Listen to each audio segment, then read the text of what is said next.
Fala pessoal, vamos para a resolução aqui de mais duas questões do Enem.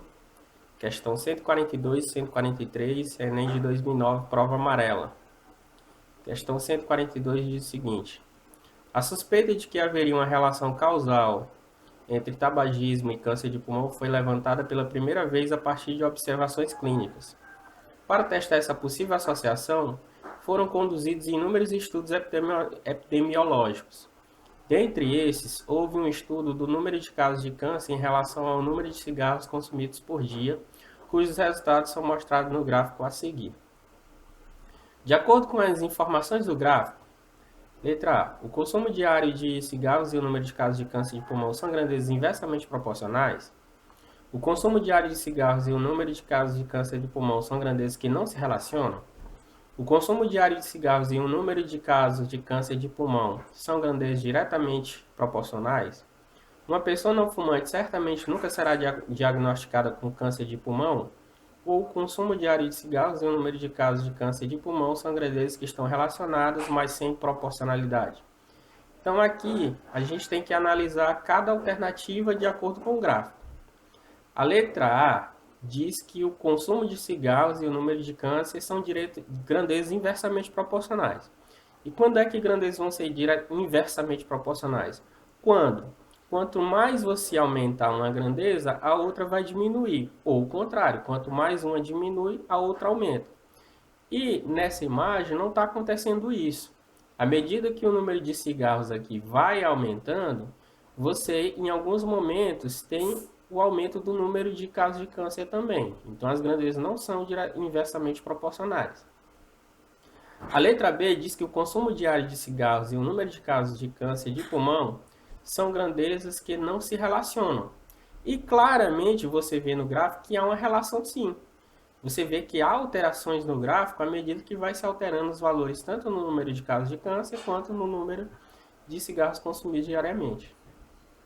A letra C diz que o consumo diário de cigarros e o número de casos de câncer de pulmão são grandezas diretamente proporcionais. O que são grandezas diretamente proporcionais? Quanto mais você aumenta uma grandeza, mais aumenta a segunda. Quanto mais você diminui uma grandeza, mais diminui a segunda.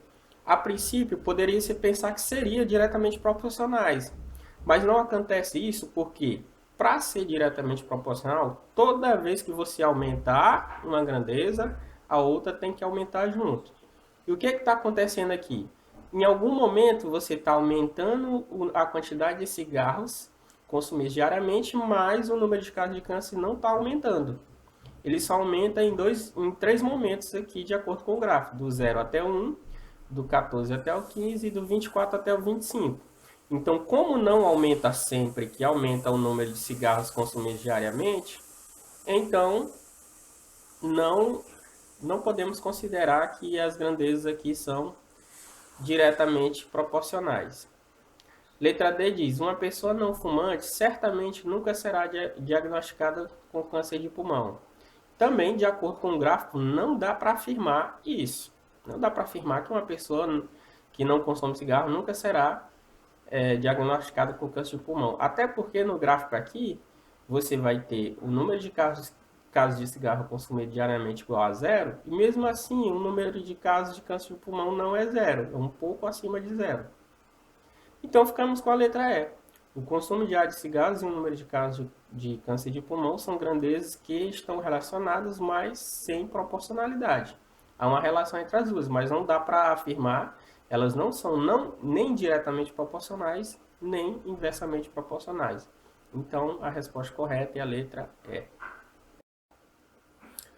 Vamos para a questão 143, que diz o seguinte: o gráfico a seguir mostra a evolução de abril de 2008 a maio de 2009 da população economicamente ativa para 6 regiões metropolitanas pesquisadas. Considerando que a taxa de crescimento da população economicamente ativa entre maio de 2009 e junho de 2009 seja 4%, então o número de pessoas economicamente ativas em junho de 2009 será igual a? Uma questão bem simples. Questão 143. Olhando para o gráfico, a população econômica ativa em maio de 2009 é 23.020 mil.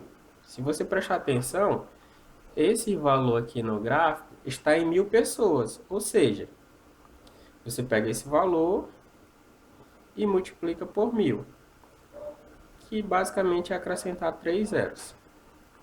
Então, na realidade, a população economicamente ativa em maio de 2009 é de 23.020.000 pessoas. Como a questão pede para considerar um crescimento de 4%, então, se vai crescer 4%, significa que em junho de 2009, o percentual será de 104%. Então, basta calcular 104% de 23.020.000. Corta um zero com zero, corta outro zero com outro zero, fica 104 vezes esse valorzinho aqui. Então, para fazer essa multiplicação, basta multiplicar sem os zeros. Multiplica 104 vezes 2.302, depois a gente acrescenta os zeros. 4 vezes 2, 8. 4 vezes 0, 0. 4 vezes 3, 12, vai 1. 4 vezes 2, 8, mais 1, 9. 0 vezes qualquer número é 0.